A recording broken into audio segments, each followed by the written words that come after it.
Hey everybody, this is Tracy here with another edition of A View from Tracy's Point, and we are going to do some Tracy's Point shorts. And in this edition, it's going to be called Brothers, What's Going On?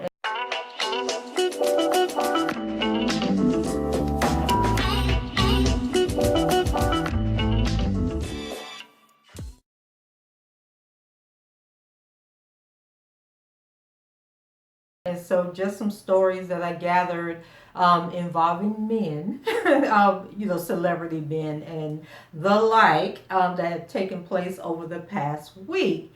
And so you guys know with this whole Me Too movement, people just coming at the woodworks with accusations. They're calling things harassment and assault that really aren't harassment and assault. And so Cuba Gooding Jr. learned his lesson about a week, might have been 2 weeks ago, because I had been meaning to bring this story to you guys and I never got around to it. But if you haven't heard, Cuba Gooding Jr. was accused of, I don't know exactly what they accused him of, and it stemmed from he was at a party, hanging out with friends. I think Cuba might have a drinking problem because after this incident happened, he was caught out in public and he had been drinking again. So not sure what Cuba is going through, but anyway, Cuba only dates white women. And so some people were saying, oh, we shouldn't support him because, he has these, his ex-wife, because his ex-wife is white and his current girlfriend is white. But I don't go that route. Cuba was with his girlfriend, Claudine, and they were out with friends, having a party or something. And so this woman comes over and pretty much inserts herself into the situation. And so, they're talking and everything. And then he leans over to talk to her. And now keep in mind, they're intoxicated. So as he leans over to talk to her, his hand touches her knee, and then you see somebody else comes over and he's like standing in front of them. So there was no sound to the video that I saw, but his touching her knee was really innocent in my opinion. And this woman later on in another part of wherever they were at, she comes up again, and then she has to be asked by who I'm assuming is security or another friend of theirs to please walk away, go away. And like I say, there is no sound in the video, so we don't know exactly what is being said in the conversations that they're having. And so she comes out and says that he groped her breast and touched her thigh inappropriately, and the man was arrested, like actually arrested and charged. And so, it had came out that he was going to turn himself in, and so people was like, well, dang, what did Cuba do? And so then, of course, TMZ came up with the footage, and then they post the footage with these captions and headlines like, oh, here's the video showing him touching this woman. And so we go look at this video, and it was not what TMZ said it was going to be as usual. And so after this story broke, then a second woman came out who is a comedian, and I believe her name is Claudia. And so Claudia says that when she was 16 years old, she had an incident with Cuba Gooding where he stuck his finger up her butthole. Okay, I'm thinking like, just go around sticking their fingers up somebody's behind. And then she said, and then I was thinking, and how, like, what were y'all doing when he stuck his finger up your butt? Okay, because like, did you not have underwear on? Were you wearing a skirt? I mean, like, what was going on when this finger up the butt took place, Claudia? But she says that she didn't press charges.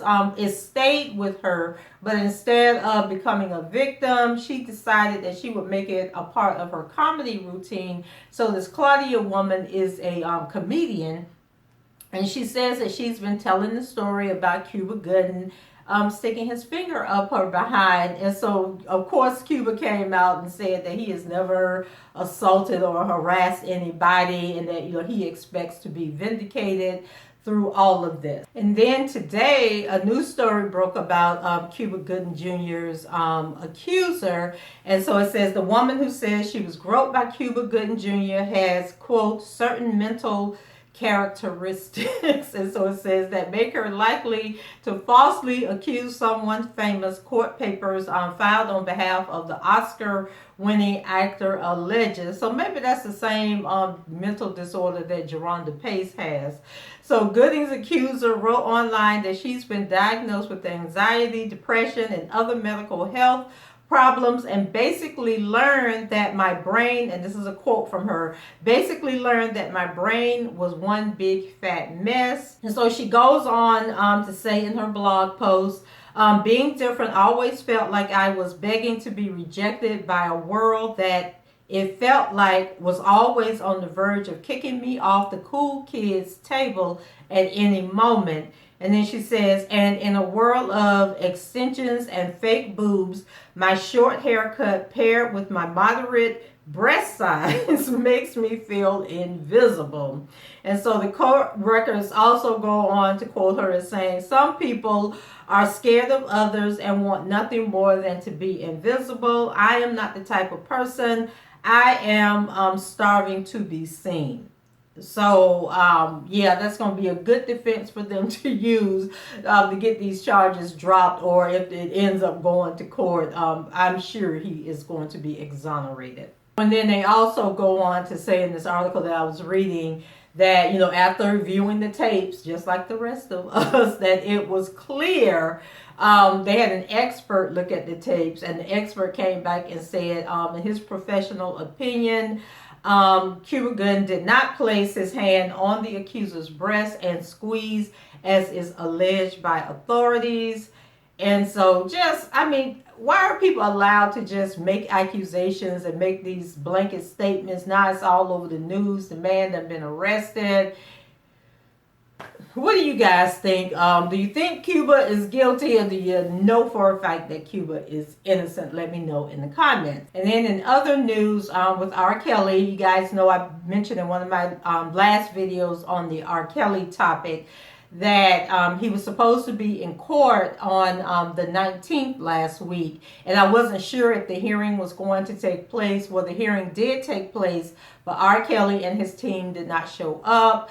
And the judge ruled that even though they filed the motion saying that they want the trial delayed until after his criminal case has been heard, that he still needs to file a plea or a response to the charges against Heather Williams. And so the judge gave him until June 26th, which is also the same date that he's due back in court on the criminal charges. But they gave him until June 26th to file a written response. And if he doesn't file that written response, then the case could possibly, they could enter another default judgment in favor of the Heather Williams. And so the concern that R. Kelly and his team have is that anything he says can be used against him, you know, in his criminal case. So I don't know if he can file a motion basically saying that, I mean, I guess he has to say one way or the other that either what she's saying happened or it didn't happen, or does he say it didn't happen the way she said it happened, which either way could be tricky considering the charges against him. So Nicole Becker, who is the former sex crimes prosecutor that's on his case, she's actually on the criminal case. There's another guy that's actually handling this civil suit with the Heather Williams woman. So I don't know if Nicole can lend her expertise to that case to help him word his response, but he does need to respond. And I mean, I think he's damned if he's do and damned if he's don't, because if he, I don't know. What do you guys think? Because the whole Heather Williams situation is so kind of odd, because she's claiming that in one instance, she claims that she was walking down the street and he stopped her and asked her to be in a video, a music video. And then if you read the court documents, she says that she was in a restaurant with her mom celebrating her birthday, and then the mom allegedly told whoever he sent in the restaurant that the daughter was only 16, and the mother took the card, put it in her purse, and then the daughter stole the card out of her purse and contacted R. Kelly, and then that's how all of this started. So I don't know, like, does he just go in and say, I don't know this woman, I don't recognize this woman, I don't know who this woman is, and then we don't even know if he has physically seen her. And you guys know I posted a picture of someone who's allegedly Heather Williams, but it hasn't been confirmed, but people were saying that it was her. Maybe they can file an answer saying that we need more information to find out if he even know who this woman is, because based on the name that you're providing, he has no recollection of this actually happening. But we'll see if they file a response by the 26th and what the judge does at that point. And then next, let's go on to O.J. Simpson, okay? So O.J. is on Twitter, y'all, and I'm going to post a screenshot of his Twitter account. So if you want to go follow O.J. over there on Twitter, you follow the right account, because there are so many parody accounts from O.J. Simpson on Twitter that people are actually corresponding with people on the wrong accounts. And so since he put up his Twitter account, those accounts have been stealing the content that he's been doing and posting it on their Twitter account. So it's a big old mess. But anyway, OJ says that he started this Twitter account because it's time for him to start addressing some of these lies and untruths that are out there about him, and he's mainly doing it through video. And so his first video was his introduction video, letting us know that this was the real account. Hello, Twitter world. This is yours truly. You know, this is my first venture into the social media world, and it's amazing. You know, especially how quickly they can put up counterfeit sites. Anyway, we'll deal with that. My life has always been involved in the sports world, and I suspect as the weeks goes on, that's pretty much what we'll be talking about. But once in a while, I'm going to go off topic and talk about something else. And he did a Father's Day video, and he did a video where he was basically talking about this guy who has been claiming that he's his manager. And so he was basically saying that he has been his own manager, you know, all of his career, and that there have been people that have helped him along the way, but for the most part, he's his own manager. So if anybody telling y'all that they are O.J. Simpson's manager, that they are lying. Oh, it says that he is not Khloe Kardashian's father, that he had too much respect for Rob Kardashian, and Lord, what the mama named Kris Jenner, you know, to have had an affair with her, and that as far as he know, Khloe is Robert Kardashian's daughter. Bob Kardashian, he's like a brother to me. He's a great guy. He met and married Kris, and they really had a terrific time together when they were together. Unfortunately, that ended. But never, and I want to stress, never in any way, shape, or form had I ever had any interest in Kris, romantically or sexually, and I never got any indication that she had any interest in me. So all of these stories are just bogus, bad, you know, tasteless. Khloe, like all the girls, I'm very proud of, just like I know Bob would be if he was here. But the simple facts of the matter is she's not mine. And so I haven't been back out there the past few days to see what else he has posted. But y'all know them folks is upset that OJ is on that on Twitter. And so they just bombard his comment sections with, you know, stuff about Nicole and Rob Goodman and all of this here. And just a mess. But anyway, so if y'all want to follow O.J. Simpson on Twitter, the image shows the correct handle that you should be looking for. And then David Ortiz. A lot of black people don't know who David Ortiz is, but David Ortiz is a very popular, he's a former baseball player that I think he played his whole career in Boston for the Boston Red Sox. Monty was their first baseman.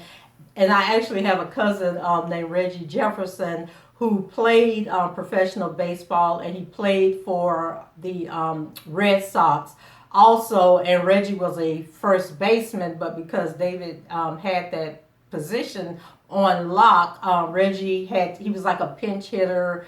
A pinch hitter and a pinch runner, and that's where you hit the ball normally for the catcher or the pitcher, because they are usually not good hitters. And then the pitch runner, I think it is the person you hit the ball yourself and run to first base, and then the pitch runner comes in and then runs the rest of the bases for you. And so David Ortiz, very beloved, very nice guy. They call him Big Papi, and he's from the Dominican Republic. And so I guess he moved back to the Dominican, because I think he's always lived there in the off season. So he's in the Dominican Republic. He is at a bar with friends, and somebody comes up and shoots him. They shot him in the back. The bullet exited his stomach, hit one of the guys that was with him, and so they rushed him to the hospital. He had a lot of internal damage. They took out a part of his colon. They took out, I want to say, his gallbladder, and then his liver was damaged. And so the Boston Red Sox came about and said, okay, well, whatever we can do to help with this situation, whatever resources you need. And so I was immediately thinking, okay, well, y'all need to medevac over there and get one of the medical helicopters over there and get David from out of that country. But then people were telling me, oh no, they have great medical care in the Dominican Republic, especially if you're wealthy. And so I'm sitting there saying, okay, but if that's the case, then why all these people keep going over there for plastic surgery and dying and carrying on? And then I'm going to do a whole nother video on the trending topic of the Dominican Republic and all these Americans that are allegedly dying over there. But I'll do that in a separate video. So anyway, no sooner had I made that post on Facebook about they need to get him from over there, did the news break that the Boston Red Sox had sent that medical helicopter over there to the Dominican Republic and swooped David Ortiz up and got him back over here into the U.S. For further medical treatment. So now it has come out. So first they said that it was a hit on David Ortiz by some drug dealer, because David Ortiz had been messing with the man's wife or girlfriend or something. And I was like, okay, I don't think so, because David Ortiz is married. And he seems to be happily married, but I mean, a lot of happily married men have cheated. Well, now it has come out that the hit was not intended for David Ortiz. It was actually intended for one of his friends at the table. And so they're saying that the picture that the drug dealer gave to the hitman was like a blurry picture. And I'm thinking, like, David Ortiz is probably a hero in the Dominican Republic. So even if it was a bad picture, the hitman needs to be hit, okay? Because how you just gonna go and shoot the wrong person? But anyway, prayers out to David Ortiz for a speedy recovery, and that he has no long-term effects, and that the guy who shot him gets what he deserves.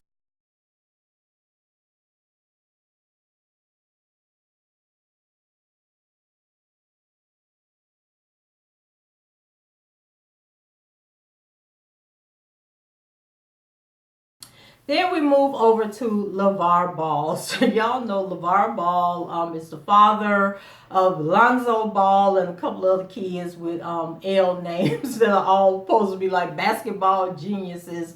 But so far, Lonzo hasn't really shown us his basketball skills to live up to the hype of his father. And he played for the Lakers, and then he was traded in the off season to the New Orleans Pelicans, I think they're called now. So hopefully he'll be around some new energy that will elevate his career. But anyway, LeVar Ball, who's always yakety yak running his mouth, was on ESPN, and the interview was with Stephen A. Smith, and the energy was like really off from the beginning of the interview. And so Molly Quorum, who is the woman that I don't know what Molly does, I'll be honest with you. And actually, about a year ago, I posted on Twitter where I was saying on this particular day, Molly was trying to talk. And so she was kind of like feeling herself and, talking more than she normally do and kind of like had an attitude in her voice. And so Stephen A was like really talking down to her. And so I had made the tweet about, like, I don't understand why Molly is on ESPN and Stephen A looked like he annoyed with her and he talking down to her. And I said, it's just not a good look right now. And actually, maybe it wasn't that long ago. It might have been right before, it might have been like a month before Molly and Jalen Rose got married.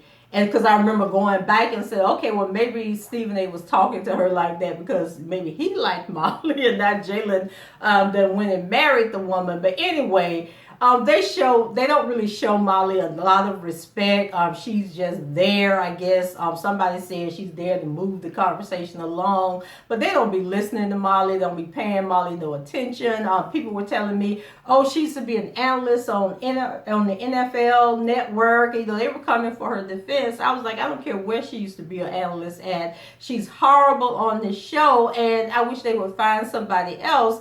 And so I'm thinking like Jemele Hill, when she had the show on Sports Center, like she really knew sports and she had a voice and an opinion on sports. Molly just sitting there to be cute, okay? And then to tell them, okay, guys, let's move on to the next topic, or the producers will send her something on her little tablet, and then she'll like really be looking down, reading what the producers have just sent her. And so I'm not a fan of Molly. So LeVar Ball, Stephen A. Smith, they're, shucking and jiving with each other. I think Max Kellerman might have contributed some thoughts. So then Molly comes in and she's like, okay, guys, let's switch gears.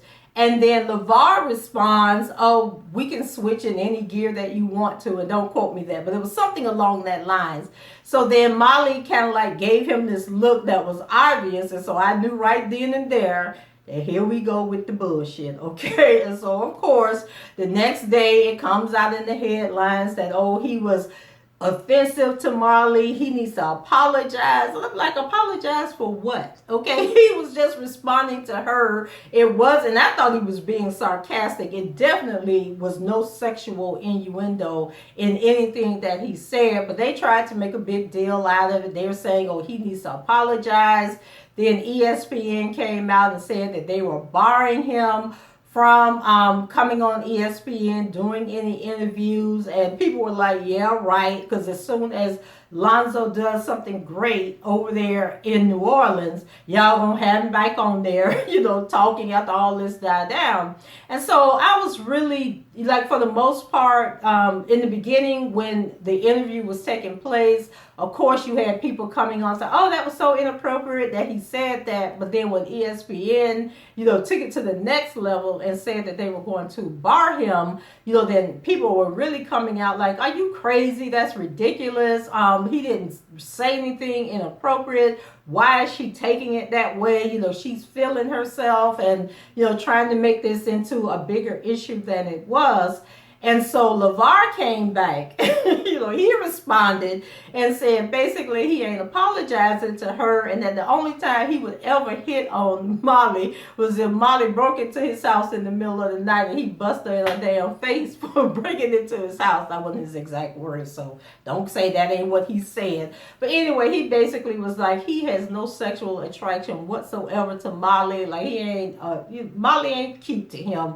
So Charles Barkley decides to get into the mix and declare that he believes that LeVar needs to apologize to Molly. And I once again apologize for what? Because we don't even know what Molly does on that show. And if Molly is going to be on a show with men talking about sports and be offended because somebody replied to her nonsense, about let's switch gears, okay, then she got to be able to take it if she gonna dish it out. And what she said wasn't inappropriate and how he responded wasn't inappropriate. And I basically took it as he was saying, okay, whatever you want to do. If you want to switch gears, let's switch gears. What you want to talk about?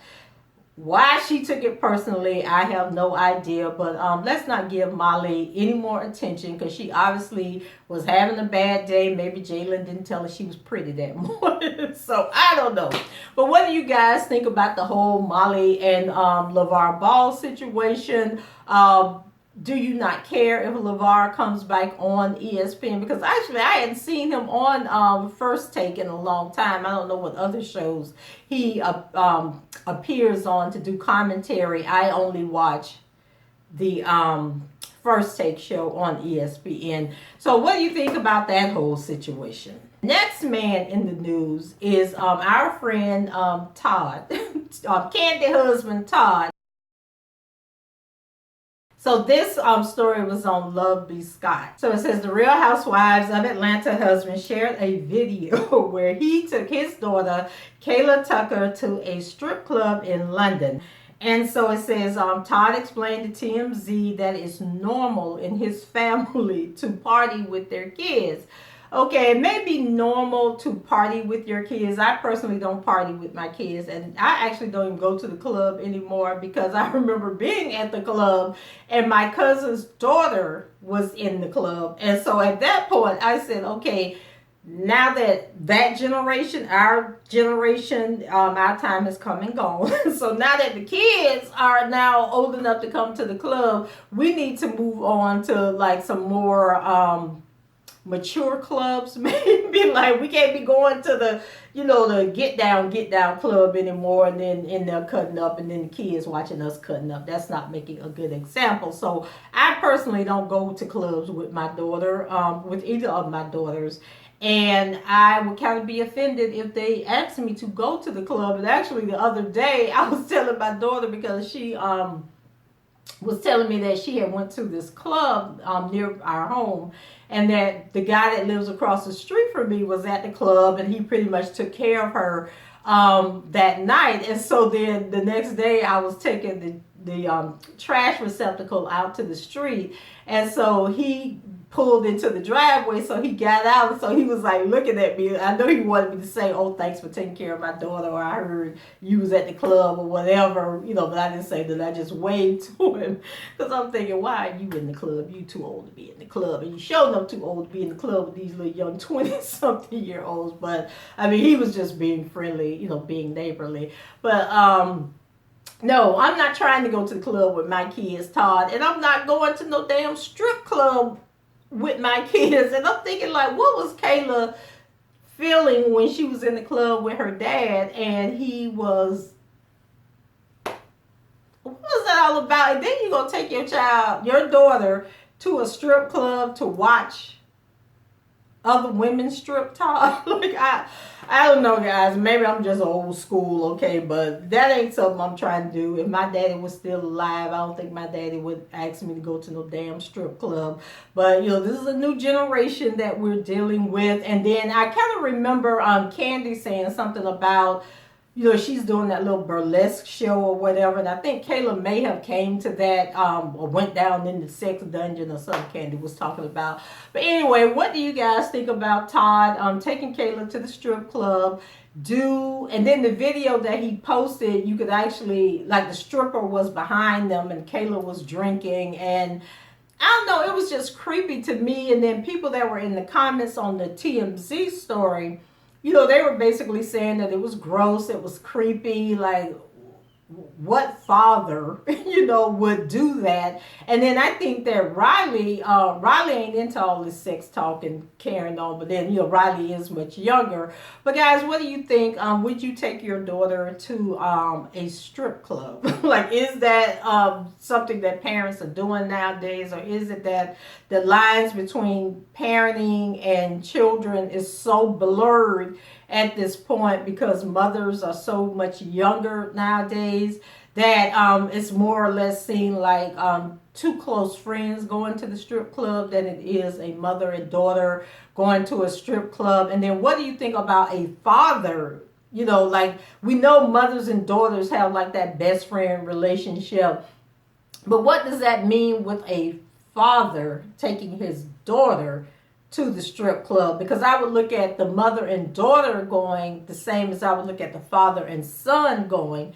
But I think it just adds a different element when the father takes the daughter, or if the mother was to take the son to the strip club. Because, we see those videos on social media all the time where the mothers have, or the fathers, or some damn body done paid for strippers to come to their little sons. Like, little boys be like 9 and 10 years old, and here come the damn stripper hunching all on the little boy. And people be posting this garbage on Facebook and other social media platforms.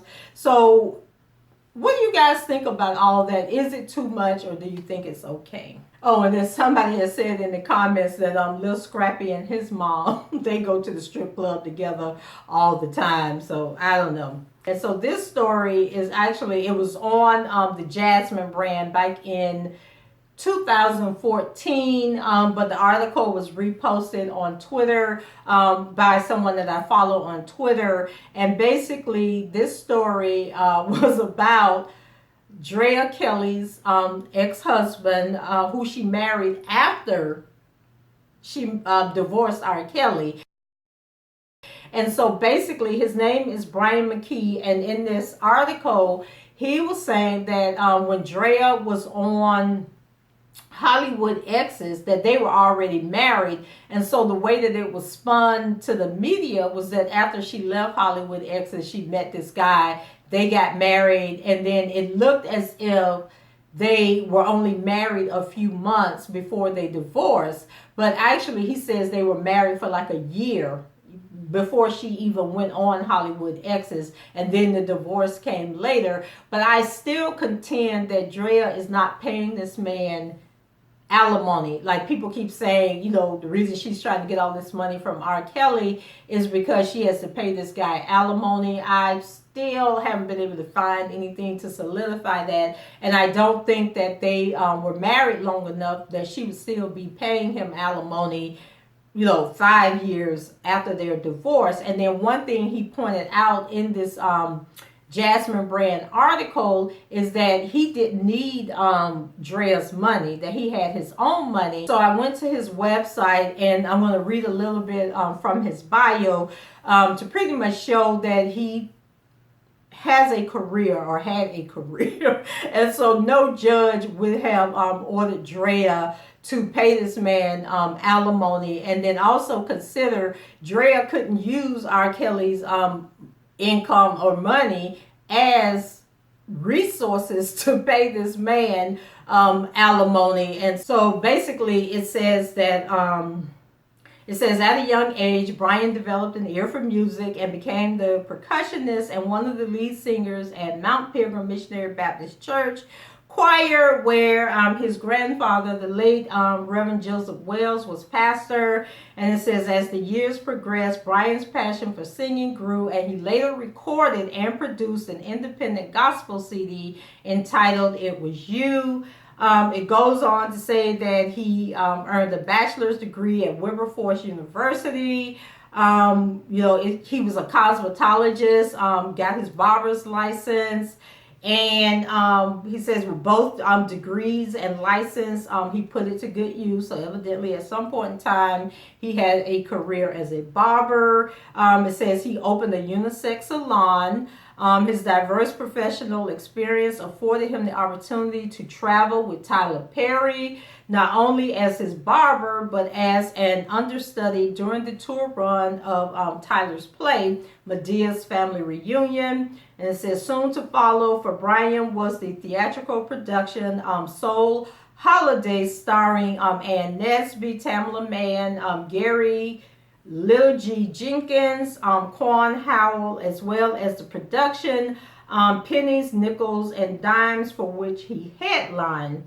And so he obviously has had a career. It goes on. Brian's pursuit of the performing arts has led him to open for renowned artists Marvin Sapp, Vicki Winans, and Jay Moss. Additionally, he worked with recording artist Gary Lavar, legendary songwriters, producers that Brian has had the pleasure of working with include Morris Hayes, music director for Prince, MPG Band, and currently Adonis Shakespeare, award-winning songwriter and producer for great artists such as Usher, Mariah Carey, and Chris Brown. It says the gift that keeps on giving includes filming with leading TV personalities, and then they named the cast of Hollywood Exes. And so I watched Hollywood Exes, and I was trying to remember, maybe he was like towards the end of the second season. I don't really remember him being on Hollywood Exes. I'll have to go back and see.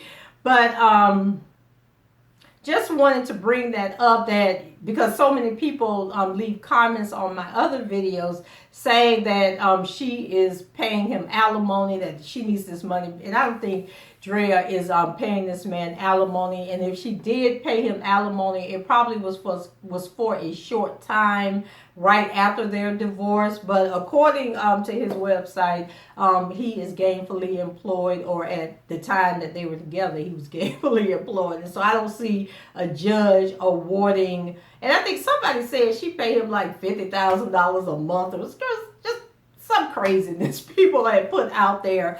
But I don't think any of that is true. And 50 Cent is my last story. So other than 50 Cent out here harassing people about paying him back his money, some of this money 50 didn't even loan to people. So now he's beefing with Adrian Brotha. He ended up blocking the man from his Instagram. The guy keep making videos, but basically 50 said that he betted on him in a fight. He lost the bet, and so now he wants Adrian to pay him back the money, and Adrian say he is not going to pay him back the money. And then last night 50 showed up on video feed at the BET Award telling Regina Hall that she owes him some money, and Regina was like, how 50 get in the feed? So I thought that was cute. But 50 is on this video because it was announced that 50 is going to get a star on the Hollywood Walk of Fame next year. So he was pretty happy about that. So congratulations 50 on that accomplishment. So guys, that's it. Let me know what you think about the brothers in the news. Which of these stories piqued your interest or have an opinion about. Please leave it down in the comments, rate the video, and subscribe to the channel if you haven't done so already. And until the next time, I shall talk to you guys later. Bye bye.